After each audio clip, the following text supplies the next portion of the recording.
You're listening to the Fierce Fatty Podcast, episode 95. Do this to feel more confident. Let's do it.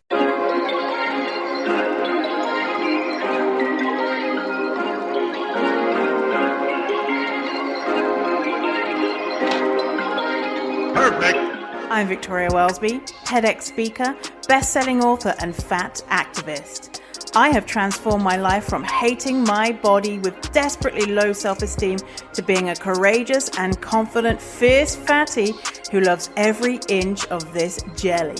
Society teaches us living in a fat body is bad, but what if we spent less time, money, and energy on the pursuit of thinness and instead focused on the things that actually matter, like if pineapple on pizza should be outlawed, or if the mullet was the greatest haircut of the 20th century. So, how do you stop negative beliefs about your fat body controlling your life? It's the Fierce Fatty Podcast. Let's begin.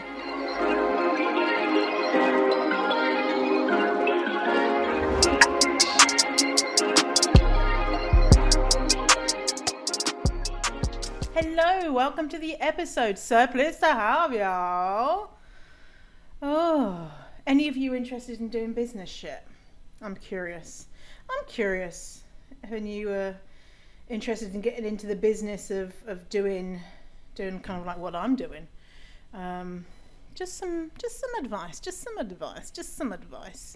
When I first started my business, maybe 2016. 2015, 2016, whatever. Sometime a few years ago, I thought that starting a business meant that I just had to decide to do it, put up a website, send out a few posts, and I would probably be a millionaire within 2 to 3 minutes. That it wouldn't be that hard, and that the entrepreneur lifestyle is just the best thing ever. You know, why would you want a job when you could be your own boss and all that type of jazz? And obviously, luckily, I found a calling, and this is what I want to do. But it's hard. I gotta tell you, it's hard. It's not impossible. Like, I don't want to discourage people, but sometimes to know how to have an online business, you have to kind of wear many hats. You have to be comfortable doing marketing. You have to be comfortable doing admin until you can get an admin assistant. You have to be comfortable doing customer service, all that type of stuff. And a lot of people, and then coaching, obviously, if you're doing coaching stuff. And a lot of people are really good at, customer service or coaching, and a lot of people really don't like the marketing side of things. And it's hard, and I get it. Like, yeah, it's tough. And the reason why I'm talking about this is because yesterday I got a message from someone who is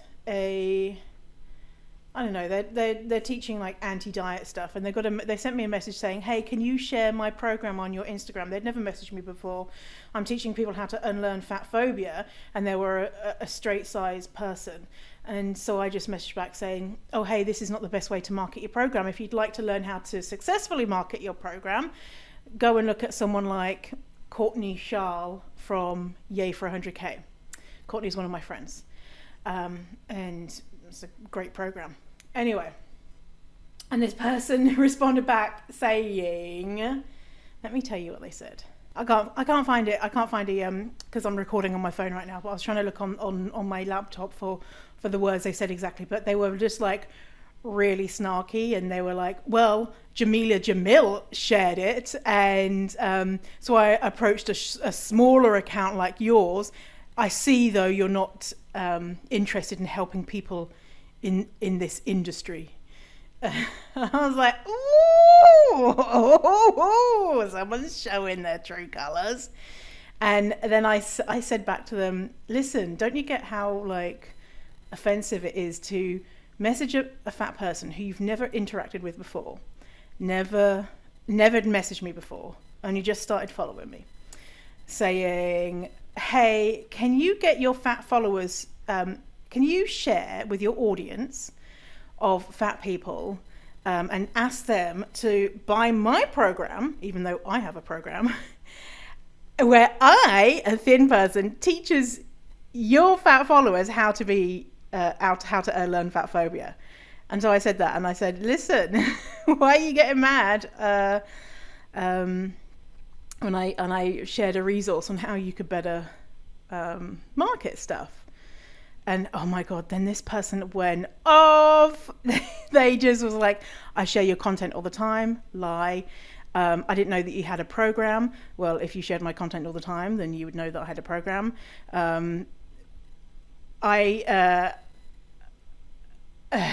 They said, they were basically like, oh, fine. And they said, maybe I should stick to other straight-sized people. And they just sent me loads, like 20 messages when I said, hey, don't, this is not the best way to go about it. And then I said, when people are not interested, then you shouldn't respond with, but I see you're not interested in helping out someone else in the movement. That is shady as fuck. Please don't message me anymore and ask a straight-sized person to help you untangle what went down here. And, yeah, no, they didn't do that. They just kept sending me rude messages saying, I'm immature. Are you serious? You have a problem. I came to you as a very nice person and this is what you do. I find that very immature. I don't see anything wrong with my messages. So what exactly are you trying to do? And then they say, you've got a giant following. Even though in the previous message they said, you've got a small following. Anyway, this got on my tits big time. Not just this, like this is like a small thing, but a couple of days ago, 2 separate straight-sized people had taken my content on Instagram and freaking cropped out my name on the content and then shared it uncredited, went to the effort of cropping out my name from 2 different pieces of content, 2 separate people to share on their platform, both are straight-sized people. I was just like, for fuck's sake. And so I didn't call them out, but and this goes on all the time. This goes on all the time. People, I don't know, trying to hustle, and in their hustling, they're just, shitting on other people, and in order to try and grow their business. And I'm just like, oh, you're doing it wrong. You're doing it wrong. And so I know if you've got a business and you're listening, there's like, I don't know. I feel like you know how to make friends with people, right? Right? And so if you want to make friends within a certain community, just say, oh, hey, how you doing?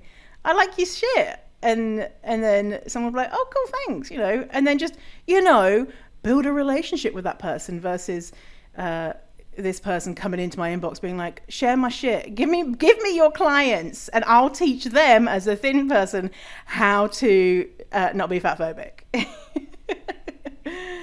Oh, baby Jesus. Anyway, so this has helped me with my decision to no longer be in my DMs on Instagram. I'm actually going to ask my assistant to read my DMs and read and respond to my DMs. And so unless people are actually real life friends or friends in person, or I've known, we already have a connection or whatever, then it won't be me in my inbox. Well, I say that, I probably from time to time I'll be like, oh, what's going on? I want to know, and go in and like interact with people, because a lot of times I'm like, I'll share like some funny thing and people will send me funny responses, so I really enjoy that. But then there's always I probably get 1 message a day from someone saying something that makes my brain go, oh, I don't like that. Yeah, and it's funny because yesterday as well, I shared a clip of an interview I did saying about how to deal with trolls, and saying how most of the time, like sometimes I'm like, want to educate them, and then sometimes I'm like, fuck them, and then the highest version of myself will just not interact with them. And it's so hard. It's so hard when you're like, I saw that message from this girl like first thing yesterday, and then I had therapy, And in therapy, I spoke about, because my first reaction was like, okay, I'm going to send them a really nice message about like, like breaking down why their tactic wasn't effective and how they could go about. And I was like, do you know what? Why am I going to spend 10, 20 minutes writing a really cool message? I could just send them something which is simple and to the point, and and I said to them, like, join this program, good luck, sort of thing. I wasn't like, fuck you, go away. And then anyway, I had therapy, and in therapy, this is what we're talking about, like, how do we deal with, how do I, not we, there's no one else in my DMs, how do I deal with people who expect a lot from me, and that kind of guilt that I have. I do have guilt because I want to help people, and I do want to help people, and I genuinely wish that I could, because a lot of people send me like really traumatic stories without giving me a trigger warning, and just to like kind of like fix my life. But then if I say, oh yeah, okay, would you like to do one-on-one coaching? They're like, no, go away, I hate you. And so it's tough, and because I'm only one person, and so trying to figure out how can I strike a balance. And I realized that my VA does my emails, so and so that means I have more energy to do things like this, where I can reach more people. And unfortunately it can't be more of that one-on-one stuff. And in the last 5 years, how many years? 6 years of me doing that, having my business, I would be able to spend more one-on-one time for free with people. And now I just don't have the capacity. I don't have the capacity, and don't have the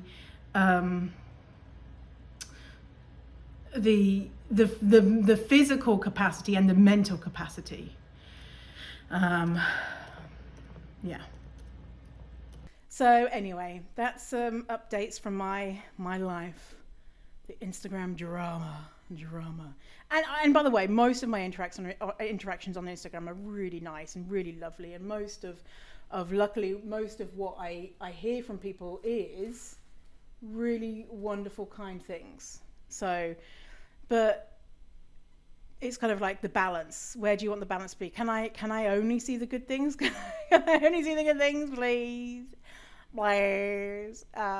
Yeah. So today I wanted to share some practical steps with you to help you if you are looking to feel more confident in your body, or just confident in general, and really kind of dig down on how to do these things.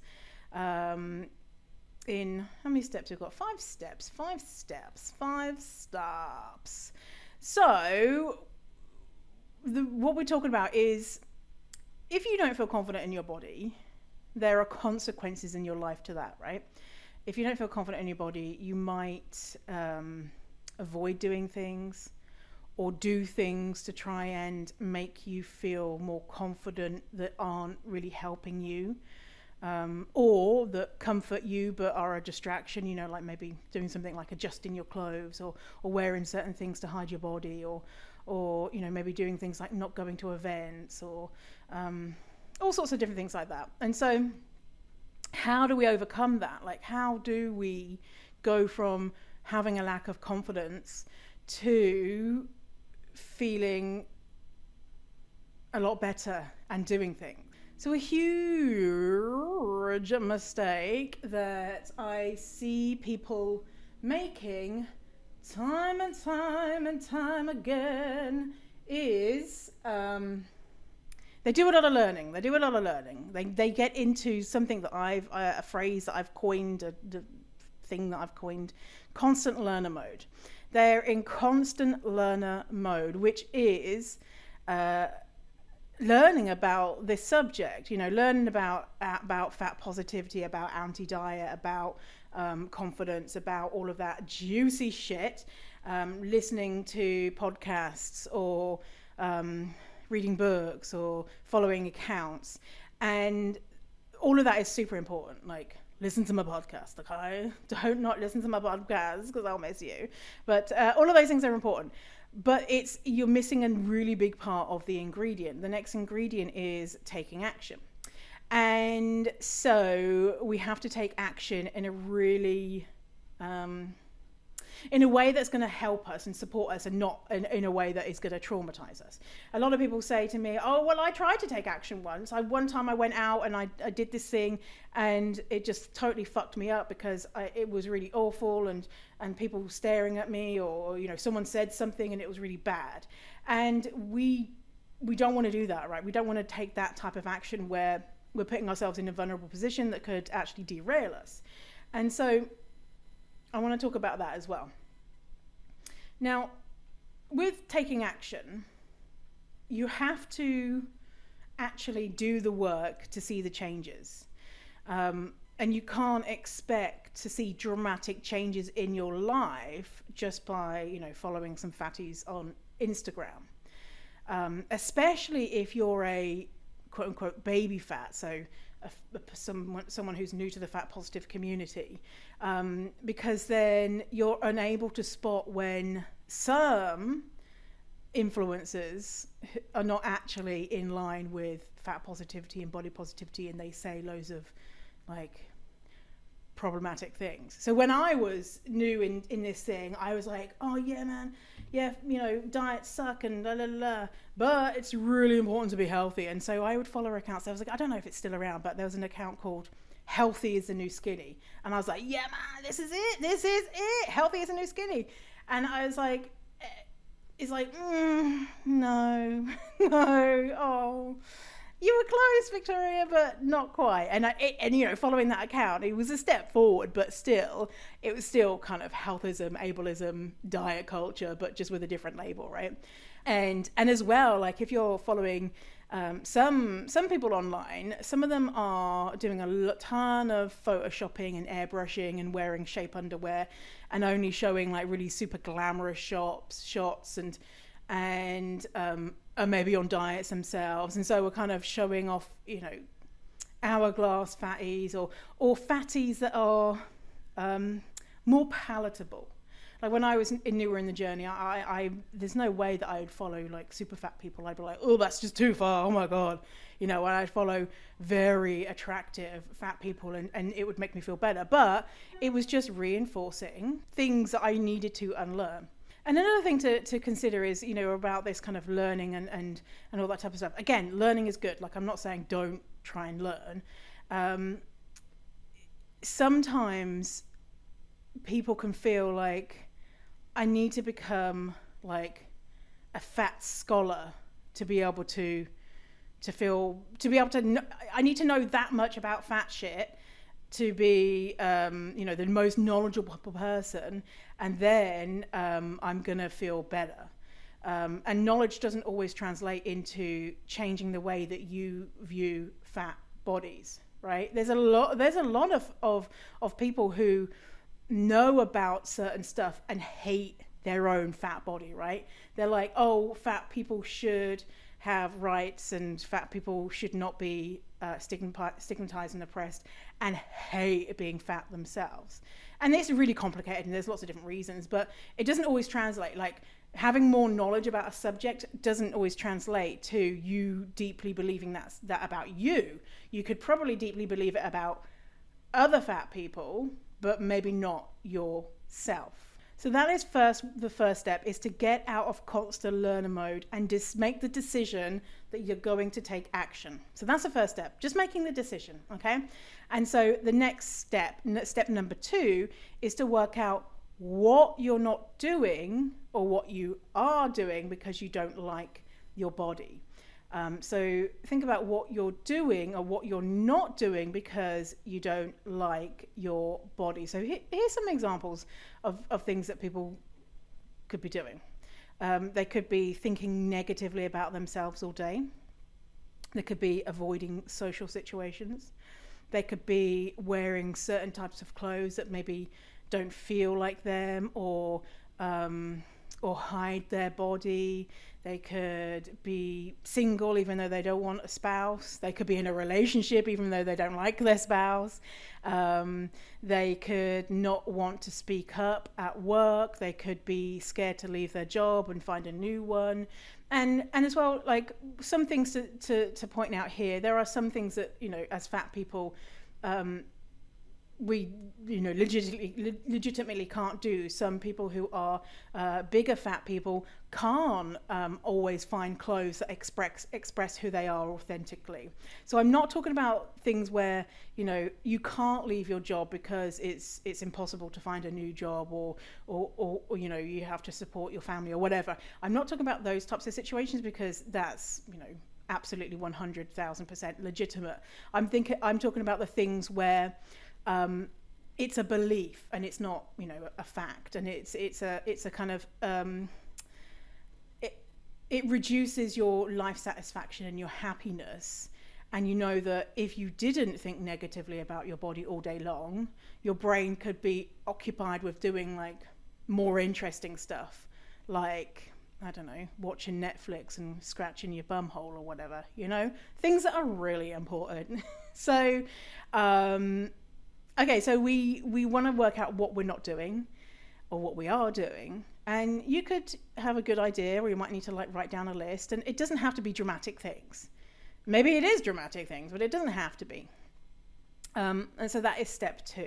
And just to add to that, step 2.1 or whatever is thinking about the opposite of what it is that you are doing and not doing. So for example, I'll give you these 3 examples of what is the opposite of thinking negatively about yourself all day.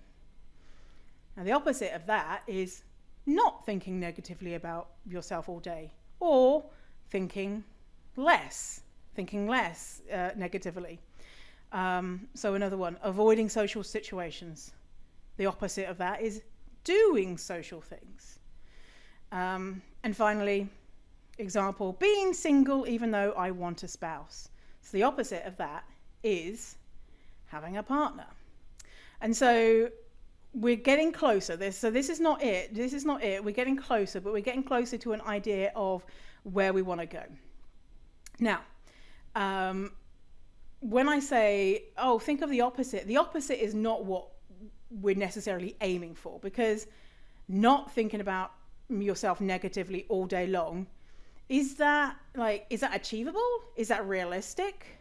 Do even people who think that they're great not do that? I think I talk shit about myself, many times a day. Often it's not about my body, because I'm not that bothered. It's not doesn't cross my mind. But still, from time to time, it'll pop up, and still I'll be talking shit about the things that I've done on my personality. And so, is that I could reduce that? Is it to a point where I need to? Things like that. So. Even though we're thinking about the opposite, we just put the opposite out there, and now we're going to kind of refine it. And so step 3 is making a goal from that opposite statement. And so this might be difficult for some people. A lot of people struggle with that. They're like, I just don't know what to do. Some people, they're like, okay, well, I'm going to wear this or do that because it's really clear. Whereas others, where it's just like, I just don't feel good. How do I make that into a goal? Well, that's something that we can do. So you need to think about what goal you could make from that statement and to break it down. So let's go back to our examples. Now, thinking negatively about myself all day long. And so the opposite of that is not thinking negatively about myself.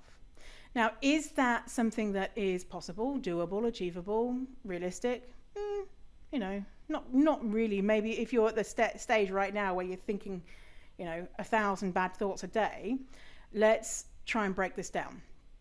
Okay, so we're going to get really specific. So, for example, a goal that you could have from there is, for one day, I am going to catch 3 negative thoughts and dissect them.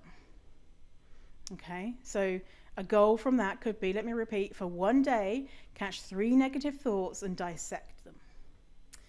So see how, we've got this thing that we want to change, thinking negatively all day long, and now we're putting it into something tangible, into something.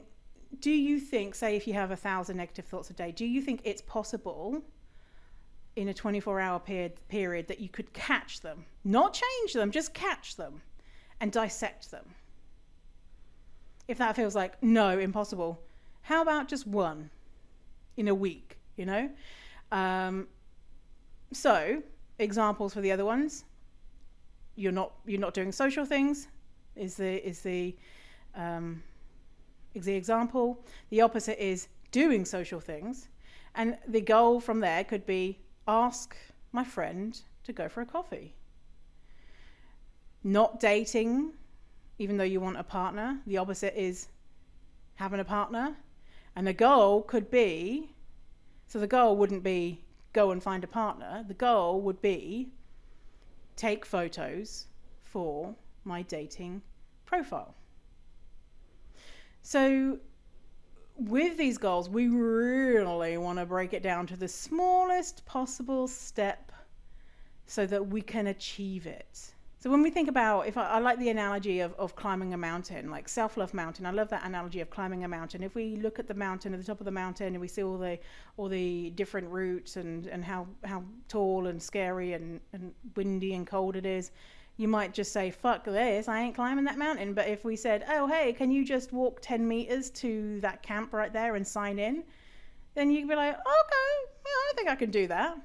And doing that is like, okay, well, we did the first step. How did it feel? Did I achieve that? Yes, I did. Have I achieved lots of things in my life? Yes, I have.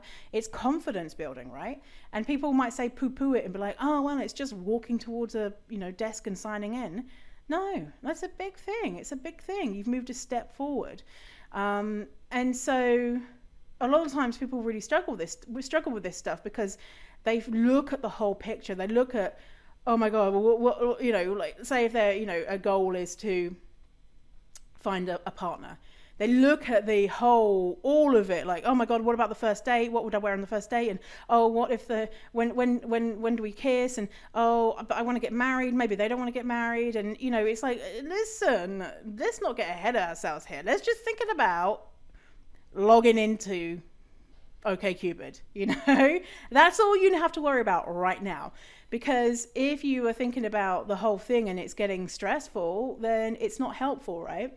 And remembering, when you're starting something new and you're doing something different, if you've hated yourself or your body for a long time, doing things in the realm of loving yourself and asking for what you want and expressing yourself is scary as fuck, right? Isn't it scary as fuck? Because it's brand new.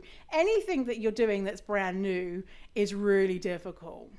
Really, really difficult. And that's to be expected. But the more that you do it, the more that you get out of constant learner mode and take action, the more that it's going to just be second nature and easy peasy lemon and lime. And so let's break down this even further, okay? So what now we want to do is make it into a SMART goal. So if you've not heard of this acronym before, SMART stands for specific, measurable, attainable, relevant, and time-bound. Let me repeat that.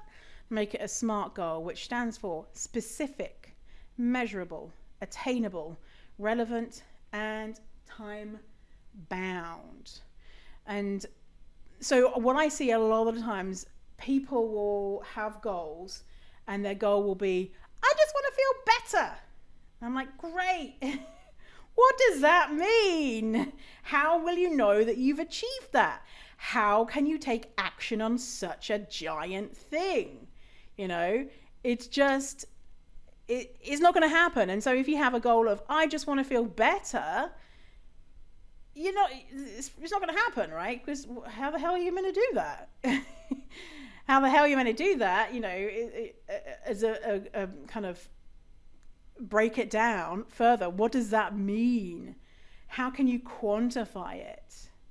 So if we use the example of, I have negative thoughts all day long, and then we've got the opposite statement, positive thoughts or no negative thoughts, and then a goal, a kind of rough goal of, for one day, catch 3 negative thoughts and dissect them.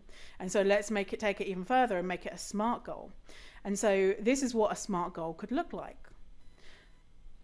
On September 5th, between 10 a.m. and 1 p.m., I will catch 3 negative thoughts and dissect them by writing in my notebook. 1. Why might I be thinking this thought? 2. Where this thought came from? 3. What things in my life support this thought? 4. What is an alternative belief? So that is a SMART goal. Let me repeat it. On September 5th, between 10 a.m. and 1 p.m., I will catch 3 negative thoughts and dissect them by writing down in my notebook. 1. Why I might be thinking this. 2. Where it came from. 3. What supports this belief. And 4. What is an alternative belief. Now, is that achievable? Yeah, I think so. It might be a bit, you might be saying that sounds like, 3 sounds like a lot. That's fine. Between 10 a.m. to 1 p.m., that sounds like a lot. That's fine. You can be like, sometime on September the 5th, I'm going to catch 1 negative thought, And so you want this goal to be attainable, but we want it to be stretching you enough so that you feel a little bit like, a little bit uncomfortable, right? It's like, doing a stretch in yoga. And what do they call it? They call it the biting point or something. No, not the biting point. Something, it's not the pain point. The edge. That's what they call it, the edge. Get to your edge where it's not painful, but it's like slightly uncomfortable. So you're pushing yourself, but you're not pushing yourself so much that you're going to have a negative and terrible experience. Like, we don't want you to have a terrible experience, because if you were like, okay, well, I have negative thoughts about myself all day, and so for all of November, whenever I have a negative thought, I'm going to berate myself and spit at the mirror of my reflection. Is that good? Is that helpful? Is that reasonable? No. Or, I hate my body and it's awful, and I've never stepped outside without at least 1 baggy piece of clothing. And instead, what my goal is I'm going to step outside in the street wearing just 2 Dorito chips sellotaped to my nipples and 1 on my genital area with some tooth floss, and see how it goes. Because the reality, if you did that, people are going to be like, what the fuck? And you're going to feel, and if you don't hate yourself and you hate your body, it's going to be a negative experience. Like, yeah, sure, someone might come up to me and be like, yeah, you go, or whatever. But it's just too far, and it's traumatizing. And, that's hyperbole, but some people do things like that, and I'm like, oh, you're so close to, it's so cool that you're taking that step, but let's do it in a way that supports us and doesn't terrify the shit out of us, and that will also then not help your confidence. Do the opposite. It's going to make you be like, well, I tried this thing once and I felt awful, therefore that's the evidence that I need to say that I'm not cut out to do this. And I like to think about, it's like if you were doing, I don't know, if you, I think learning to drive a manual is probably more terrifying. I don't know though, probably driving any car is terrifying, right? If you remember the first time you were sat in the driver's seat and the instructor or whoever was teaching was like, okay, you can turn the engine on, and you were like, turn the engine on? What? I'm gonna be sat in a car with the engine running in the driver's seat? Do you know that how close we are to dying? And the instructor would be like, okay, now Let's just play around with put it into gear, and let's find that biting point with the clutch and the accelerator, and let's just take off the handbrake ever so gently so that you roll forward at like 0.01 mile an hour. And the whole time you're doing it, it's terrifying, and you're rolling forward at this, you might as well be crawling on the floor on your belly, like that's how slow you're going. But in your brain, you're like, oh my God, this is warp speed. Can we slow down? And the whole time, not everyone is probably this experience. Some people are probably really confident, but when I was learning to drive, I'd always be like, can I slow down? And my instructor would always be like, no, you have to get it to 30. We're in a 30 zone. You have to drive at 30. And I'd be like, can't we just drive at like 15? Because 30 miles an hour is bananas fast. And so anyway, imagine if day one, the instructor was like, all right, okay, buckle yourself in, turn on the ignition. Right. See that highway over there? We're just going to go onto that slip road, and then we need to get to 70 to meet up with the other traffic. So off you go. Good luck, and was like, and then bullied you into doing that. You'd die. You would die. And then you'd probably have the story of, oh, well, I tried that driving thing one time, and turns out it's, I'm just not built for it. I can't do it. It's too scary. Rightfully so, right? Like, that's a normal reaction. So we want to just be like that driving instructor for ourselves and break it down. And when it becomes too much, because maybe it is too much, that's okay. That's okay. If it is too much, do you know what that tells us? That it was too much. That's all it tells us, is that maybe this was a little bit too much for me today. Let's see how it feels. Let's take it back a step, and let's try again tomorrow or next week. Let's try again and see how scary it is then. Maybe even just trying again, it's going to be less scary. And then eventually you get to the point where you're jumping in your car, you're doing donuts, doing backflips in the car, giving the finger to old ladies on the street, being like, see you later, suckers. And it's not a big deal. And you can barely even remember the times when you were scared to drive a car. And so that is step 3. So break down the goal into the smallest step and make a SMART goal. So step 4 is to tell people. So telling people, it means that you're more likely to do it. So do you have like someone else who understands your situation? Do you have an accountability buddy? Do you want to join Fierce Fatty Academy and have us all of us there cheering you on? So tell people you're going to do it versus just like keeping it in. And it could be telling anyone. And then do it. Do the thing. And celebrate yourself. And don't, what everyone does, poo-poo their success. Yeah, well, I did that thing, but well, excuse me. You just did an incredible, amazing thing. Like, hello. So don't poo-poo your success and celebrate yourself. And step 5 is to continue unlearning fat phobia and diet culture. Because remember, we've got those 2 different factors. You can't be taking action without unlearning, and you can't be learning without taking action. It's the 2 things that go hand in hand.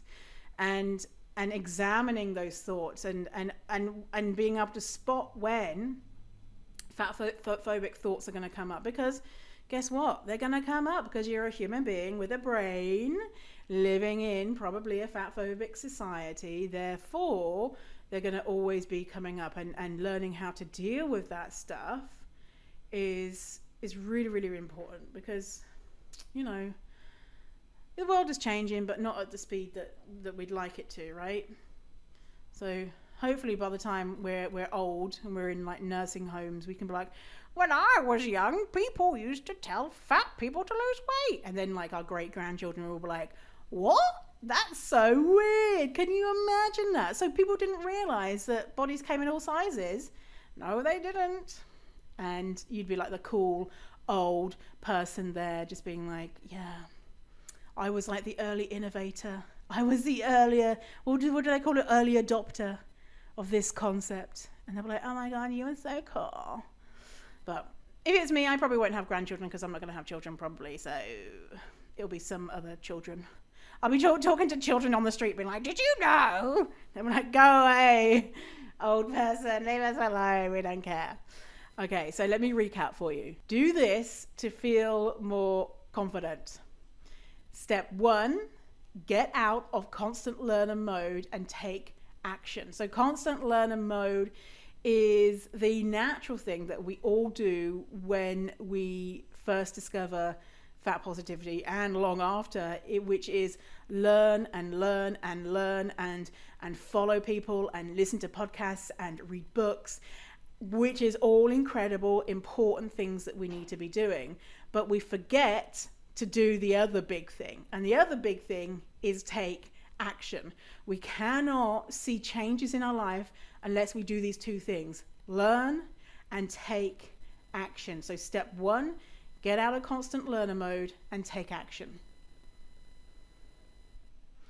Step 2, work out what you're not doing or what you are doing because you have low confidence in whatever area in your body, low confidence about who you are, feeling unworthy, unlovable, unfuckable, whatever.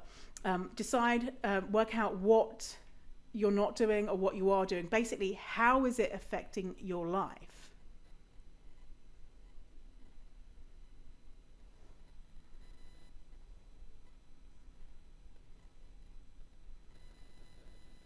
Then we are going to work out how we can take that information and make it into a goal.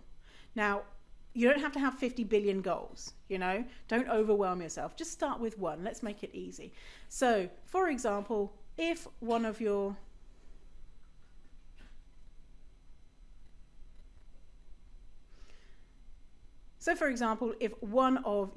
things that you're doing because you don't like your body is thinking negatively about yourself all day long, we're going to work out what is the opposite statement.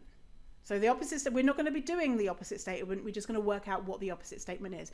So the opposite statement of thinking negatively about yourself all day long is not thinking negatively about yourself all day long.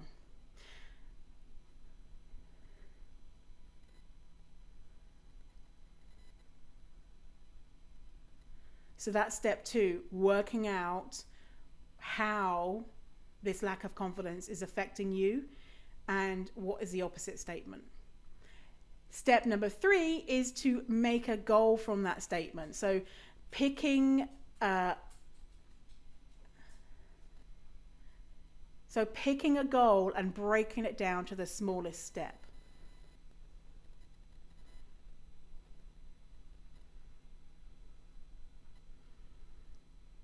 So for not liking your body and thinking negatively about it all day, the opposite being to not think negatively about it. That's not a realistic goal.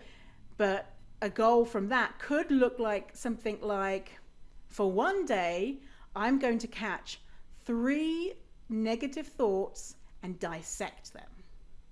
So let me repeat that. For one day, I'm going to catch 3 negative thoughts and dissect them.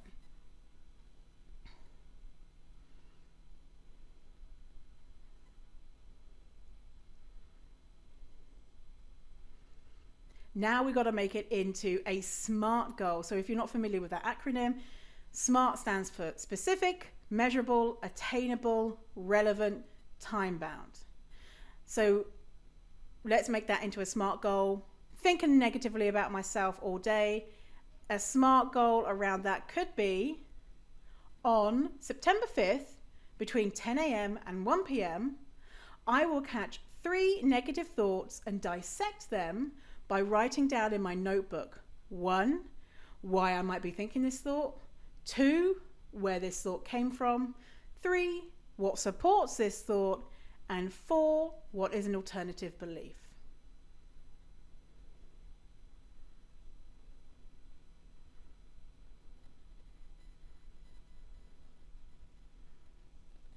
And step number 4 is to share your goal with other people and get support from people who understand what you're doing and what you're trying to achieve.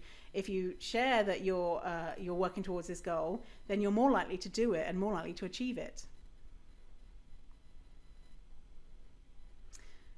And step 5 is to keep unlearning fat phobia and diet culture, because we still need that learning to go along with action. So we've got learning, we've got action. We need to do both. If we miss out on one of them, we just do all the action and we do no learning. And if we do all the learning and no action, we're not going to see the results that we want.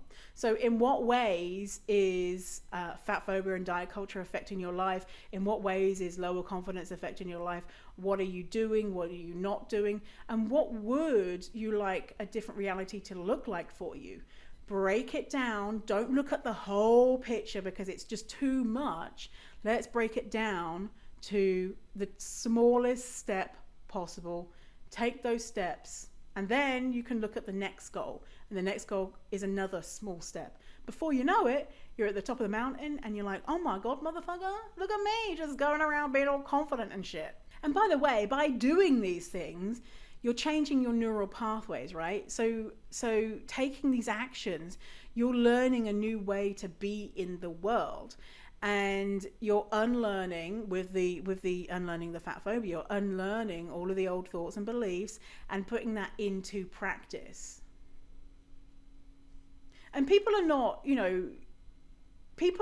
one thing to remember is you don't go into situations like this feeling confident. You go in probably shitting your pants, feeling nervous. And confidence comes from repetition. Confidence comes from it just being boring part of your life, right?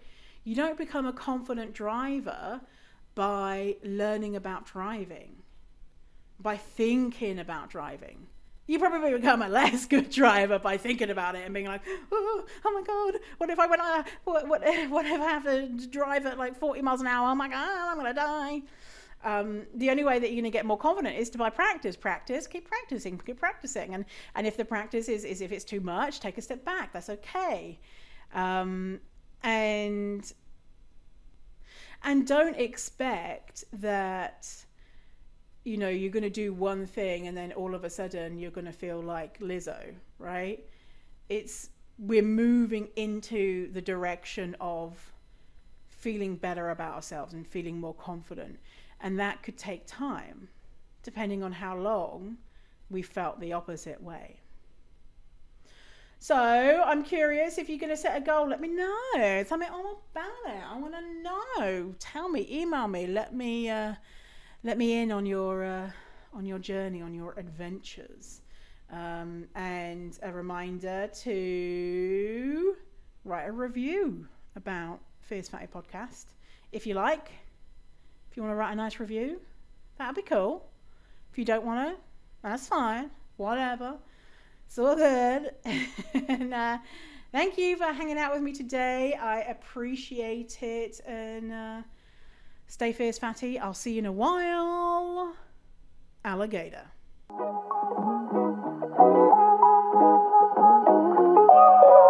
Thanks for listening to the episode. And if you feel ready to get serious about this work and want to know when the doors open to Fierce Fatty Academy, which is my signature program where I teach all about how to overcome your fat phobic beliefs and learn to love your fat body, then go to fiercefatty.com/waitlist. Again, that is fiercefatty.com/waitlist to get your name on the waitlist for when Fierce Fatty Academy, my signature program, opens.